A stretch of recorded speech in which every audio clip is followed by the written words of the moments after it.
Hello বন্ধুরা, আজকে চলে এসেছি টাকির কুলেশ্বরী কালী মন্দির। এই কালী মন্দিরটা অনেক জাগ্রত আর অনেক সুনাম। টাকির তো নাম কম বেশি অনেকেই শুনেছো, আবার অনেকেই টাকি ঘুরতেও এসছো। তো যারা এরপর থেকে টাকিতে আসবে অবশ্যই বলবো একবার হলেও এই জাগ্রত কালীমার দর্শন করে যেও।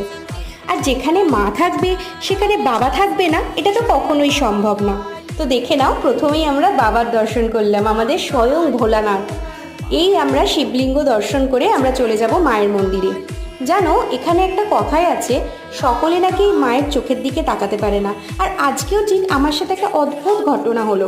আমি যখন খালি চোখে তাকিয়েছিলাম, সুন্দরভাবে তাকালাম, দর্শন করলাম, কিন্তু যতবার আমি চোখের কাছে ফোকাস করতে চাইছি ক্যামেরাটা, কেন জানি না আবছা হয়ে যাচ্ছে, ওই জায়গাটা ব্লিঙ্ক করছে। খুব কষ্ট করে একটা ভিডিও তুলেছি, তাও কিন্তু পরিষ্কারভাবে চোখটা তুলে ধরতে পারিনি। এটাই হয়তো মায়ের মহিমা। দেখো, আজকে নেই নেই করে আমাদের